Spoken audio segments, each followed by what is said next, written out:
I am a housewife. এই কথাটা ১ম যখন শুনেছিলাম তখন অনেক আনকমফোর্টেবল লেগেছিল। কারণ আমি ছোট থেকে বড় হয়েছি এটা বলে যে I am a student. But saying housewife for the first time আমাকে একটু আনকমফোর্টেবল করছিল। As I am still very young, আমার ক্লাসমেটসরা এখনো যেহেতু বিয়ে করেনি, তো আমার হাউসওয়াইফ হওয়ার ব্যাপারটা মাঝে মধ্যে আমাকে একটু হলেও আনকমফোর্টেবল করে। কিন্তু আমি মনে করি একটা মেয়ে যদি হাউসওয়াইফই হয় কিংবা ওয়ার্কিং উম্যানও হয় বা স্টুডেন্ট হয়, সবাইকে ফাইন্যান্সিয়ালি ইন্ডিপেন্ডেন্ট থাকতে হবে, নিজেদের কিছু একটা থাকতে হবে, নিজেদের জন্য কিছু একটা করতে হবে। আমাকে অনেকেই মুখ করে বলে, তুমি তো সারাদিন বাসায় থাকো, কাজ করো না, সারাদিন খালি ভিডিও বানাও। আমি বলি এটাই আমার কাজ। যদি এটাই করে আমার ইনকাম হয়, আমি ইন্ডিপেন্ডেন্ট হই, আমাকে কিছু মানুষ চেনে, সেটা আমার ওয়ে আমাকে ইন্ডিপেন্ডেন্ট করার। তাহলে চলেন আজকের ব্লগটা শুরু করি। আজকের ব্লগে থাকছে আমি আমার হেয়ারে কি হেয়ার টনিক ইউজ করি যাতে আমার হেয়ার ফল না হয় আর হেয়ার গ্রোথ বেশি হয়, আর হাই পোরোসিটি হেয়ারের জন্য আমি কি কি শ্যাম্পু আর কন্ডিশনার ইউজ করি, আর সারাদিন কি কি করলাম তা সব নিয়ে থাকছে আজকের ব্লগটি। So don't skip this video and let's get into it.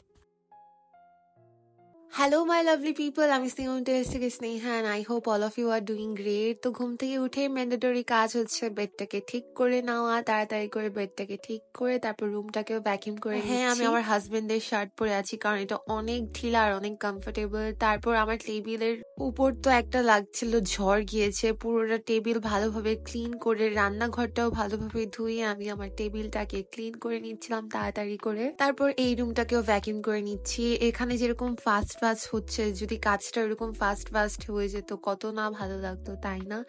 But বাসা পরিপাটি আর পরিষ্কার দেখতে কিন্তু সবারই ভালো লাগে। আর আমার ক্ষেত্রে এমন হয়, ঘর অপরিষ্কার থাকলে মন মেজাজ খারাপ থাকে আর ঘর পরিষ্কার থাকলে মনটা ঠান্ডা লাগে। কার এরকম হয় কমেন্ট করবেন। আর এটা হচ্ছে আমার ডাইনিং রুমের কারেন্ট সিচুয়েশন। আর আমার ভ্যানিটি রুমের অবস্থা দেখেন, পুরোই একটা হযবরল। তাড়াতাড়ি করে এটা গুছিয়ে আমি ভ্যাকিউম করে নিচ্ছি। আমার ভ্যানিটির চেয়ারটা হয়তো 2-3 দিনের মধ্যেই এসে পড়বে। আমি আমার ভ্যানিটির সাথে মিলিয়ে একটা চেয়ার নিয়েছি। আর অনেকে জিজ্ঞেস করে আমি ভ্যানিটিটা কোথা থেকে নিয়েছি। আমি আমার ভ্যানিটিটা অ্যামাজন থেকে নিয়েছি, আর চেয়ারটাও আমি অ্যামাজন থেকে নিব। আমার ভ্যানিটির সামনে কিরকম কার্পেট সুন্দর লাগবে, রাউন্ড নাকি রেক্ট্যাঙ্গেল নাকি একটু ওভাল টাইপের শেপের, কমেন্ট করবেন।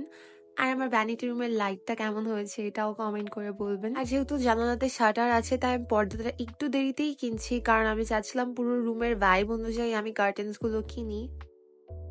আপনারা হয়তোবা এই ভিডিওটা গতকালকে দেখেছেনই, আমার একটা আয়না এসেছিল। এটা মেইনলি আমার সোফা রুমের একটা কর্নার সাজানোর।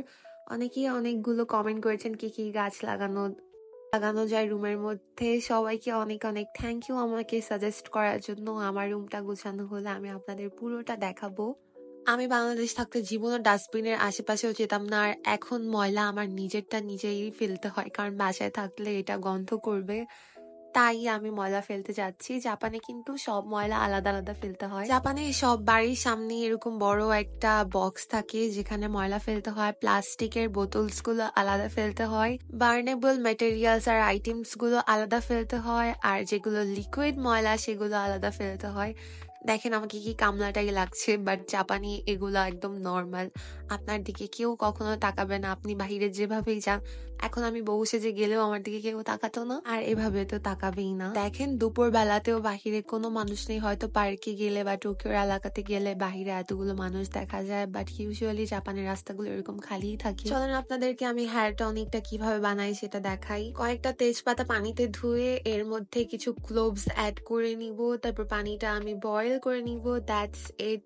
এই হেয়ার টনিকটা কিন্তু আপনার হেয়ার ফল কমাবে, প্লাস আপনার চুলকে আরো স্ট্রং করবে, হেলদি করবে। এটা আমি যখন ক্লাস 8-এ পড়তাম তখন থেকে ইউজ করি। হেয়ারে টনিক কিংবা হেয়ার অয়েল বা প্যাক যেটাই লাগান, আপনার চুলটা পরিষ্কার থাকলে এটা কাজ বেশি ভালো করে। তাই আগে আমি আমার চুলটাকে শ্যাম্পু করে নিচ্ছি। আমার যেহেতু হাই পোরোসিটির হেয়ার বলতে যেই হেয়ার তাড়াতাড়ি ময়েশ্চার লকও করে তারপর তাড়াতাড়ি ড্রাইও হয়ে যায়, সেটাকে হাই পোরোসিটি বলে। হাই পোরোসিটি হেয়ারের জন্য হানিরে ডিপ ময়েস্ট শ্যাম্পুটা অনেক ভালো। এটা আপনার চুলকে অনেক ময়েশ্চারাইজ করে। এটা বাংলাদেশে যেহেতু অনেক অ্যাভেলেবল তাই আমি এটাই দেখাচ্ছি। এছাড়া আমি একটা কোলাজিনের শ্যাম্পু ইউজ করি, আর ফিনোর প্রিমিয়াম টাচটা আমি হেয়ার মাস্ক হিসেবে না, কন্ডিশনার হিসেবে ইউজ করি ডেইলি। আপনারা চাইলে উইকলি 1 থেকে 2 বার ইউজ করতে পারেন। আমার চুল যেহেতু একটু উড়ে উড়ে থাকে তাই আমি একটু বেশি কেয়ার করি। এই প্যান্টিনের এক্সট্রা ড্যামেজ রিপেয়ার ট্রিটমেন্টটাও আমি আমার হেয়ারে ইউজ করি। ওই মাস্কটা ধোয়ার পর ডেইলি ইউজ করি না, ধরেন যেদিন আমার চুলটা বেশি ময়েস্ট চাই সেই দিন ইউজ করি। আমি কিন্তু প্রফেশনাল না, আমি আমার চুলের জন্য যেটা ভালো সেটাই আপনাদের সাথে শেয়ার করছি। আপনারা আপনাদের চুলের টাইপ অনুযায়ী ইউজ করতে পারেন। তারপর আমি আমার চুলটাকে ভালোভাবে ড্রাই করে নিচ্ছি। আর এই মেকআপ ভিডিওটা আপনারা দেখতে পাবেন আমার নতুন পেজে SneunGRWM এ। সবাই ওই পেজটাকে একটা লাইক করে দিবেন আর আমার পোস্টে অনেক অনেক সাপোর্ট করবেন। আর অনেকেই জিজ্ঞেস করবেন আমি এই সুন্দর ড্রেসটা কোথা থেকে নিয়েছি। আমি এই সুন্দর ড্রেসটা নিয়েছি STV লাইফস্টাইল থেকে। এই ড্রেসটা গরমের জন্য একদমই পারফেক্ট, অনেক সুন্দর ম্যাটেরিয়ালের, যেহেতু আপনাদের গরম লাগবে। পেজের নামটা উপরে মেনশন করে দিব, আপনারা চাইলে এই ড্রেসটা নিতে পারেন। এই ড্রেসের উপর এখন সেল চলছে। আমাকে কেমন লাগছে এটাও কমেন্ট করে বলবেন। তারপর আমার হাজবেন্ড বাসায় আসার পরপরই আমি চলে যাই বাসার জন্য হ্যাঙ্গার আর আমার মেকআপ ভ্যানিটিটা সাজানোর জন্য কিছু স্টোরেজ বক্স কিনতে। ডাইসো যেহেতু তাড়াতাড়ি বন্ধ হয়ে যায় তাই তাড়াতাড়ি চলে গিয়েছিলাম। না না না, Don don don donkey donkey holiday আর এখন আসছি আমি কোথায়? ডাইসো ডাইসো। আচ্ছা, ডাইসোতে কি নিতে আসছো? হ্যাঙ্গার এর আগেও কিনতে আসছিলাম, ওইটি কম পড়ছিল, এখন আবার নিতে হচ্ছে।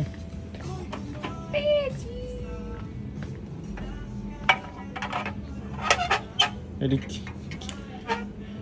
কিছু আলাদা আলাদা ছোট ছোট, এটিতে সেম টাইপের নাই? এগুলাতে বড় বড় মেকআপ ব্রাশেস গুলা, এই যে এটাতে বড় মেকআপ ব্রাশ রাখতে পারবে যেগুলাতে। আচ্ছা, হ্যাঁ। আর এটাতে তোমার এটাতে ফাউন্ডেশন রাখতে পারবো। দাও সামনে দাও। তারপর মেকআপের অনেকগুলো কন্টেইনার কিনি, আপনাদের বাসায় যে এগুলো সাজিয়ে দেখাবো। এখন যেহেতু ডাইসে এসেছি, এরপর যাবো আমি ডোঙ্কিতে আমার লেন্সেস কিনতে। অনেকে জিজ্ঞেস করে আমি আমার লেন্সগুলো কোথা থেকে কিনি, আমি এগুলো ডোঙ্কি থেকে কিনে থাকি। তো আমি লেন্সেস কিনে তো মহা খুশি। আর যারা কিনা কোরিয়ান স্কিন কেয়ার বা মেকআপ যেমন গ্ল্যাম এই সেগুলো কিনতে চান তারা কিন্তু ডোঙ্কি থেকে কিনতে পারেন। ওয়াও, আনোয়ার হোয়াইটটাও আছে। এই রাইসেরটা অনেক ভালো, দিয়ে কিন্তু ওনারটা, বাট মেলটা খুব খারাপ, তাই আমার ভালো লাগে না। আর যারা রেটনল খুঁজেন আর কি 20 বছরের পরে, তারা উচিত এরকম রেটনল ইউজ করা। আনোয়ার রেটনলটা অনেক ভালো, দাম অনেক বেশি, 2500 এক দিয়ে পুরোটা দিয়ে ফেলো। আমি আজকে এগুলো কিনবো না, আমার জামাই এগুলো আমাকে মারবে কিনলে। একা একা আইসা ক্রেডিট কার্ড দিয়ে কিনা ফেলবো। হইছে। চলো, white series, pink series, green series, blue series আছে আনোয়ার, যেটাই হোক, পার্পল সিরিজ আর কি, সব সিরিজের জিনিস আপনার ডোঙ্কিতে পেয়ে যাবেন। কি জাপানের ইয়েতে জিজ্ঞেস করে নাকি বাংলাদেশের যারা তারা জিজ্ঞেস করে? আমাকে তো জাপানিজ কয়েকটা আপু দেখো না, অনেকে নতুন নতুন আসে, অনেক চিনে না, তাদের যারা ছিল না তো তাদেরকেই আমার জিজ্ঞেস করতে কই পাওয়া যায়। এই যে আমার লেন্সেস গুলো কেমন হয়েছে কমেন্ট করবেন। তারপর আমি আমার চুলে আমার হেয়ার টনিকটা লাগিয়ে নিচ্ছি। আমি ঘুমের আগে হেয়ার টনিকটা দিয়ে কিছুক্ষণ রাখবো, এটা আপনি শুকিয়ে যাবে। এটা জাস্ট আমি আমার স্ক্যাল্পে ইউজ করি, তারপর ভালোভাবে ম্যাসাজ করে নিই। এই পানিটা 2 থেকে 3 দিন আপনার ফ্রিজে রেখে ইউজ করতে পারেন। যাদের ঠান্ডার সমস্যা তারা এটা রেগুলার বানিয়ে রেগুলারই ইউজ করতে পারেন ঠান্ডা করে। তো আজকের ভিডিওটা এই পর্যন্তই। আই হোপ আপনারা সবাই ভালো থাকবেন। আর এই ভিডিওটা ভালো লাগলে do like, comment and follow my page. Thank you for watching. কি ভিডিও দেখতে চান আপনারা কমেন্ট করবেন। Bye by.